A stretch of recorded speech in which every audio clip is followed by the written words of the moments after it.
అందరికీ నమస్కారం అండి. మన రైతు సేద్యం కార్యక్రమానికి స్వాగతం సుస్వాగతం. మనం ఇప్పుడు జైత్యాల జిల్లాలో ఉన్నాము.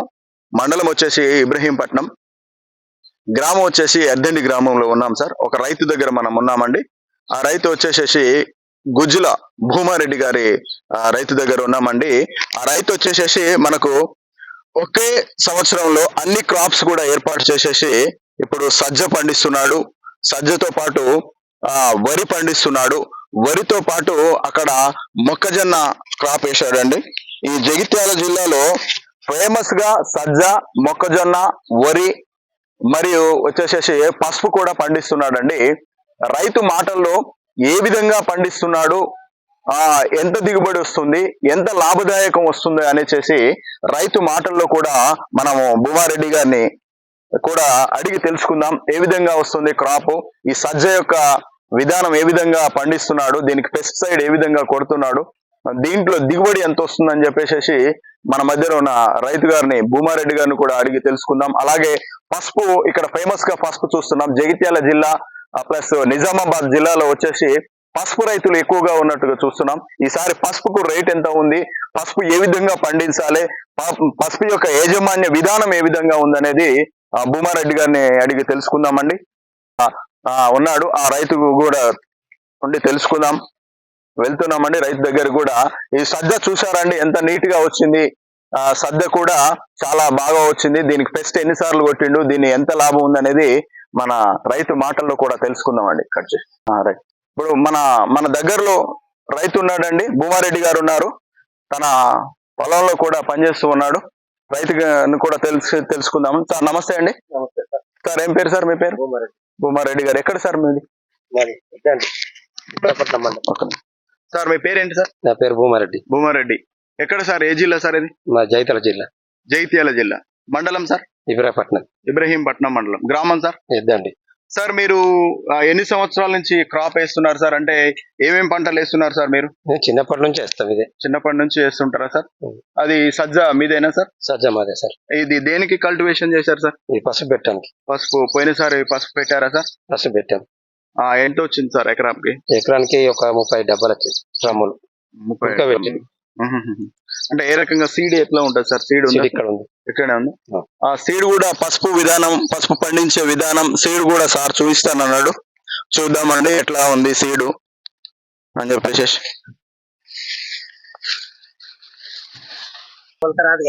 అవునా, ఇట్లా ఉంటది. ఇట్లా మొలక ఇట్లా వచ్చేసేసి అంటే ఎంత వరకు ఉంటుంది సార్ ఇది ఇట్లా మొలక తోటి? మనం వేసేదాకా ఉంటుంది. జూన్ లో వేస్తాం కదా సార్. జూన్ లో వేస్తారా? అంటే ఒక 5-6 నెలల దాకా ఇట్లా ఉంటుంది సార్. ఇది ఇప్పుడు జనవరిలో తగ్గినాం.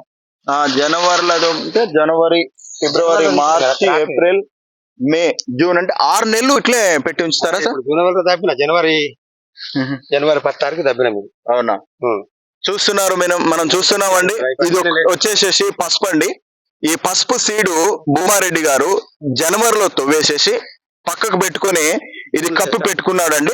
జనవరిలో తవ్వి పెట్టుకుని జూన్ లో వర్షం పడగానే సార్? వర్షం పడగానే వేస్తానికి. వర్షం పడగానే ఇప్పుడు దుక్కి వేసినాం కదా, ఎరువు వేసినాం. ఇంట్లో కోడెరువు ఏమేమి వేసారు సార్? కోడెరువు వేసినాం. ఇంట్లో గొల్ల ఎరువు వేసినాం. గొల్లది. అవునా? గొల్ల ఎరువు కూడా వేసాం. అవునా సార్? ఇది మొత్తం కల్టివేషన్ చేసుకున్నట్టుగా చూద్దాం నేలను. పసుపు కోసం ప్రత్యేకంగా మనతో ఉన్న రైతు టోటల్ గా సేద్యం చేశాడు. గొర్రెలెరువు ప్లస్ కోడెరువు వేసేసేసి డీప్ గా ప్లవేసాడండి. ప్లవేసుకొని ఇది జనవరిలో సీడ్ ఏర్పాటు చేసుకున్నాడండి. జనవరిలో ఏర్పాటు చేసుకొని జూన్ లో దీన్ని నాటుతున్నాడు. నాటిన తర్వాత దీనికి వచ్చే వ్యాధులు అయితే ఏంది, ఏ విధంగా ఉంటుంది సార్? అది పంపులు స్ప్రే చేసుకోవాలా, గోళీలు చల్లుకోవాలా, గోళీలు ఉప్పులుగా గోళీలు చల్లాలా, పంపు వేయాలా, పంపి స్ప్రే చేసుడు. అంటే దీనికి కొమ్మ కుళ్ళుడు గానీ ఏమేమి వస్తాయి సార్? మందు భీమాలు వస్తాయి, మందులు వేసుకోవాలి. ఎప్పుడు పంపులు స్ప్రే చేసుకోవాలా, మందులు కొట్టుకోవాలా. ఖర్చు ఎంత వస్తుంది సార్ అందాదా పెట్టుబడి ఒక ఎకరానికి? అంటే పసుపులో పండించడానికి ఎంత ఖర్చు వస్తుంది? వస్తుంది ఒక 2,00,000-1,50,000 ఖర్చు వస్తుంది ఈజీగా. ఇత్తనం పిరం ఉంది కదా సార్ ఇప్పుడు. అవునా సార్? ఎకరం అంటే ఒక 8-10 కడాయిలు వేయాలనుకో. కడాయి ఒక డ్రమ్ ఎంత ఉంది? 12,000 ఉంది. ఓకే. అలా లెక్క వేసుకుంటే ఎంత ఖర్చు? లక్షన్నర అయితే మిడిల్ వస్తుంది ఇప్పుడు. లక్షన్నర. ఏసీ నుంచి తీసేదాకంటే 1,00,000 ఖర్చు వస్తుంది. ఆహాహా. దీనికి వచ్చే తెగుళ్ళు ఏమేమి ఉన్నాయి సార్? ఇక తెగులు అంటే మాకు అంత తెలియదు. ఏదో మందులు కొడతా ఉంటాం, స్ప్రేలు ఇస్తా ఉంటాం, స్ప్రేలు ఇస్తా ఉంటారు. తెత్తాం, అంటే కొడతాం. దీనికి ఎక్కువగా రైతులు ఏం చెప్తున్నారంటే పసుపుకు కొమ్మ కుళ్ళుడు, దుంప కుళ్ళుడు వచ్చే ఆస్కారం ఎక్కువగా ఉంటుందని చెప్పేసి అంటున్నారు సార్. అడుగు రోగం గానీ అలాంటివి వస్తుంటాయి. కూలిపోయే రోగం. ఎన్నిసార్లు మందులు కొడతారు సార్? ఒక 2 సార్లు నుంచి 3 సార్లు కొడతాం. 3 సార్లు కొడతారు. నీళ్లు ఒకవేళ వర్షాధారణ మీద ఆధారపడి ఉంటుందా? నీళ్లు పారియాలి, పారకం వేసుడే. ఇప్పుడు పారియాల గానీ డ్రిప్ గానీ, డ్రిప్ అయితే డ్రిప్ ఉంటది, లేకపోతే మామూలుగా అయితే వారియాలి. ఒక 10 రోజులకు తడి ఇయ్యాలి. 10 రోజులకు ఒక తడి. 10 రోజులు బోర్ ఉంటే భూమి నేల బోర్ ఉన్న 8 రోజులకి ఇయ్యాలి. లేకపోతే మామూలుగా నల్ల రాయగడ అయితేనేమో 10 నుంచి 12 రోజుల ఒక తడిస్తారు. ఇది వచ్చేసేసి సార్, ఇది డ్యూరేషన్ పీరియడ్ అంటే మీరు జూన్ లో నాటుకుంటారు? జూన్ లో వేస్తాం. ఇప్పుడు జూన్ లో వేసుకొని మీరు ఎప్పుడు తీస్తారు సార్? జనవరి. జూన్ డిసెంబర్ నుంచి ఫిబ్రవరి దాకా తీస్తూనే ఉంటుంది. ఫిబ్రవరి దాకా అంటే జనవరి అనేకేమో సీడ్. ఇప్పుడు మీరు అన్నారు కదా జూన్ వేసినాం అనుకో. ఓకే. ఇప్పుడు జూన్ వేసినామంటే ఇప్పుడు మళ్ళీ డిసెంబర్ నుంచి ఫిబ్రవరి దాకా దీన్ని తీస్తూనే ఉంటాం. భూమి నుంచి తీస్తూనే ఉంటారు. ఎక్కువ మాత్రం డిసెంబర్, జనవరి. జనవరి. సార్ ఈసారి మీరు ఎంత పెట్టారు సార్? ఎకరం పెట్టాం. ఎకరానికి ఎంత వచ్చింది సార్ పంట దిగుబడి? ఎకరానికి మాకు దిగుబడి మంచిగా వచ్చింది. 3,50,000, 4 లక్షల పంట వచ్చింది సార్. 4 లక్షల పంట వచ్చింది సార్. అంటే ఖర్చులు ఎంత వచ్చింది సార్? ఖర్చు అంటే మేము అంతా అన్ని పంటలు ఒక్కొక్క ఖర్చు పెడతాం కదా సార్. అంటే 1,00,000 రావచ్చు ఖర్చు. 1,50,000 అంటే 3,50,000 గాను. ఈసారి పసుపు రేట్ ఎట్లా ఉంది సార్? రేటు ఉంది కాబట్టి వచ్చింది. రేట్ లేకపోతే మీకు ఏమొచ్చు సార్? దాని పెట్టుబడి మాకు వెళ్ళదు ఒకసారి. అవునా సార్? వెళ్ళదు. పోయిన సంవత్సరం 2-3 సంవత్సరాలు పెట్టుబడి పెట్టలేకనే దాన్ని వదిలేసాం మేము. అవునా? ఈసారి ఎట్లుంది సార్? ఈసారి మంచిగా ఉంది, లాభం ఉంది. అంటే ఎంత లాభం వచ్చింది సార్? లాభం ఎకరం మంచిగా ఉందంటే ఈ సంవత్సరం ఒక 2 నుంచి 2.5 లక్షలు లాభం వచ్చినట్టు ఖర్చులు పోయి. భూమారెడ్డి గారు చెప్తున్నారండి, పసుపు వేసుకునే విధానము ఏదైతే ఉందో జనవరిలో క్రాప్ కాడ సజ్జ కూడా పెట్టాడు సార్. సజ్జ కాడికి వెళ్దామా సార్? ఇప్పుడు ఆ యొక్క పసుపును చూసామండి. పసుపును చూసిన విధానం తర్వాత వచ్చేసేసి సారు రైతు వేసిన పంట ఏదైతే ఉందో సజ్జలు కూడా మనం చూస్తున్నాం సార్. ఈ సజ్జ సార్, ఇది సజ్జకు మీరు ఎన్నిసార్లు మందు కొట్టారు సార్? ఎట్లా చేశారు సార్? 3 సార్లు మందు కొట్టారు. 3 సార్లు పంపి స్ప్రే చేశాను. ఎంత పెట్టుబడి వస్తుంది సార్ దీనికి ఎకరాకు వచ్చేసేసి? ఎకరానికంటే సీడ్ ఖర్చుతో పాటు సీడ్ ఖర్చు ప్లస్ సీడ్ కాస్ట్ ఏముంటది దీనికి, ఒక 1,000 రూపాయల నుంచి 2,000 ఉంటుంది. సీడ్ కాస్ట్ 2,000 ఉంటుంది. ఓకే. ఎకరాకు 2,000 సీడ్ కాస్ట్. ఎరువులు ఏముండే కదా సార్, ఇంతకు ముందు పసుపు అడిగాను ఇది. ఓహోహో, అంటే పసుపు వేసినాక పసుపు తీసి ఇదేశారా? అంటే పసుపుకు వేసిన ఎరువే దీనికి పనిచేస్తుంది. అదే పనిచేసింది. ఫెర్టిలైజర్ అనేది ఏమి వాడరా? ఏం వాడం. అడుగు మందు, యూరియా, పంపి స్ప్రే 3 సార్లు అయింది. యూరియా ఒకసారి, డిఏపి ఒకసారి కింద స్టార్టింగ్ వేసాం. డిఏపి ఒకసారి వేసారు. యూరియా 2 సార్లు. 2 సార్లు. 3 సార్లు. డిఏపి ఒక బస్తా వేస్తారా? ఎకరం ఒక బస్తా. ఎకరాకు ఒక బస్తా ఖర్చు. యూరియా ఎంత వేస్తారు సార్? యూరియా అంటే 3 బస్తాలు అయితే అనుకో. 3 బస్తాల యూరియా అంటే నాటిన తర్వాత, నాటిన నుంచి పంట క్రాప్ వచ్చేదాకా. అంటే ఈ సైజ్ లో ఉన్నప్పుడు కూడా ఇప్పుడు ఎందుకు అయిపోయింది కదా, కటింగ్. అంటే ఓన్లీ అంటే క్రాప్ రాకముందుకు అన్నమాట. స్టార్టింగ్ దశలోనే వేస్తారా? స్టార్టింగ్ డిఏపి వేస్తాం కదా. ఓకే. ఏది దుక్కిలో తర్వాత స్టార్టింగ్ నెక్స్ట్ కొంచెం మొలకెత్తిందంటే యూరియా వేస్తాం. యూరియా చల్లుడేనా ఇక. యూరియా వేస్తారా సార్? యూరియా వేసిన తర్వాత ఇంకా క్రాప్ వచ్చిన తర్వాత ఇంకేమి పురుగు మందులు కొడతా ఉంటాం. ఒకసారి 2 సార్లు, పురుగు రాకపోతే 2 సార్లు కొడతాం. పురుగు వచ్చిందనుకో 3 సార్లు కొట్టాయి. ఇప్పుడు దీనికి 3 సార్లు మందు కొట్టారు. అంటే టోటల్ గా సీడ్ తోటి ఫెర్టిలైజర్ తోటి కలుపుకొని మీకు ఎంత ఖర్చు వస్తుంది ఎకరానికి? దీనికి ఎకరానంటే ఇప్పుడు సార్ ఒక 2 నుంచి అంటే ఒక 10,000 ఖర్చు వస్తుంది సార్. తక్కువ 10,000 ఖర్చు వస్తుంది. 10,000 వస్తుంది మీకు. ఈ ఎకరం ఈ డ్యూరేషన్ పీరియడ్ ఎంత వస్తుంది సార్? అంటే ఈ ఎకరం పెట్టిరు కదా సార్, ఇది ఎన్ని రోజులకు మనం పంట తెంచుకోవచ్చు? ఇది 70 రోజులు అంటారు కానీ ఒక 80 రోజుల పంట. 80 రోజుల పంట. 70 నుంచి 80 రోజుల మధ్య. 80 రోజుల పంట. 80 రోజుల పంటలో మీరు కూలీల ఖర్చు అయితే ప్లస్ దీని ఖర్చు అయితే ఒక 15,000 పోయినా కూడా, కూలీల ఖర్చుకు ఒక 5,000 పోయినా కూడా, 5,000 పోతాయి సార్? ఎకరాన పోతాయి 5,000.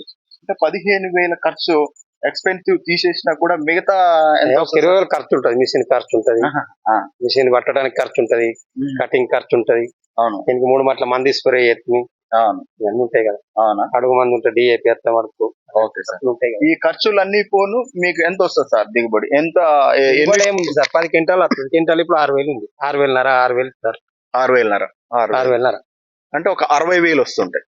ఇంకేంటి 10 క్వింటాలు అంటే మామూలు అయితే 10 క్వింటాలు వెళ్తాయి, తక్కువ రాకునా మిడిల్ అయితే అంతే ఇక 10 నుంచి 12 8 క్వింటాలు వెళ్ళొచ్చు, ఓకే సార్ 9 వెళ్ళొచ్చు, 12 కూడా వెళ్ళొచ్చు. అవునా రా తక్కువ తక్కువ ఒక 60,000 వస్తాయి సార్. ఇంకేంటి 10 క్వింటాలు అయితే వేసుకుంది మామూలు, అదే ఇంకొక 60,000 60,000 అయితే మామూలు మిడిల్ వస్తాయి. మిడిల్ 80 రోజుల పంటకు వచ్చేసేసి ఈ సజ్జ పంటలో సారు ఖర్చుల వరకు తీసేస్తే ఒక 20,000 ఖర్చు అవుతుంది. 20,000 ఖర్చులు పోను మనకు 80,000 రూపాయలు, అది 60,000 రూపాయలు వచ్చే విధానం ఉంటుంది. 60,000 అయితే నికరంగా ఆదాయం ఉంటుంది. 60,000లో 20,000 తీసేస్తే ఒక 40,000 ఆదాయం అయితే ఈ యొక్క సజ్జ పంటలో ఉంటుందని చెప్పాడు. అదే విధంగా పసుపు పంటలో కూడా, పసుపు పంట కూడా తెలుసుకున్నాం అండి. పసుపులో కూడా 2-3 సార్లు నష్టం పోయినా కానీ ఈసారి మంచి దిగుబడి వచ్చింది, మంచి రేట్ వచ్చింది, లాభదాయకమైన ఆదాయం ఉంది మాకు.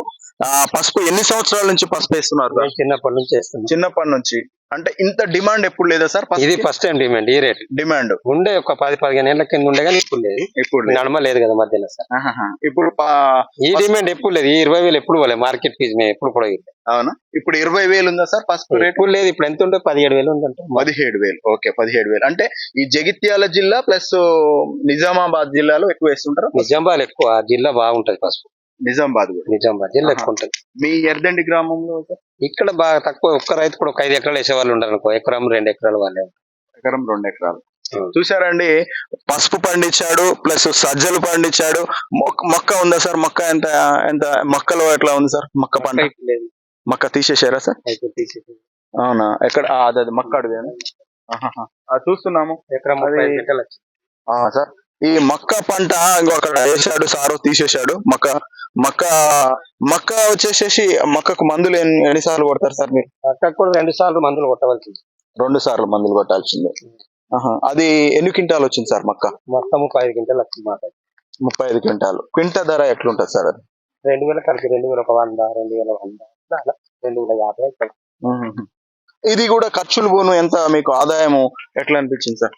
ఖర్చులు పోను ఏం లేదు సార్, 50,000 అయితే ఒక 50,000, 50 నుంచి 60,000, 50 నుంచి 60,000 అంటే సజ్జలో కానీ ప్లస్ మొక్కలో కానీ మినిమం ఇది ఒక 40,000 మిగిలినా కూడా ఈ మొక్కలో కూడా ఖర్చులు అన్ని పోను కూడా ఒక 50,000, ఒక 50,000 దాకా ఆదాయం వస్తుంది. చూస్తున్నాము మనం ఈ ఏరియాలో రైతును చూస్తున్నామండి. మొక్క పండిస్తున్నాడు, సజ్జ పండిస్తున్నాడు, పసుపు పండిస్తున్నాడు, వరి పండిస్తున్నాడు. మల్టీ ఏ విధంగా పండించాలనేది రైతు మాటల్లో కూడా విన్నామండి. రైతు మాటల్లో విన్నాము. ఇది మొక్క తీసిన అడగండి, రైతు మాటల్లో కూడా విన్నాము. చాలా రైతులు మన రైతు సేద్యం కార్యక్రమంలో సేద్యం చేసే విధానం అంటే మల్టీ క్రాప్స్ వేసే విధానము, మల్టీ క్రాప్స్ నుంచి తీస్తున్న విధానము, ఒక పంటలో నష్టం వచ్చినా ఇంకో పంటలో కూడా క్రాప్ అనేది సెట్ చేసుకొని లాభదాయకమైన పంటలు తీస్తున్నాడు అండి. రైతులు సేద్యం చేయవలసిందిగా, మల్టీ క్రాప్ విధానాన్ని రైతులు సేద్యం చేయవలసిందిగా కోరుతున్నాం. ఈ యొక్క జగిత్యాల జిల్లా ప్లస్ నిజామాబాద్ జిల్లాలో ఈ పసుపు పంటలు, ఈ మల్టీ క్రాప్స్ బాగున్నాయండి. ఇంకా మిగతా జిల్లాలు కూడా రైతులు మేలుకోవాలని, మంచి దిగుబడులు తీయాలని, మంచి సేద్యం చేయాలని మన రైతు సేద్యం కార్యక్రమంలో చెప్తూ జై హింద్.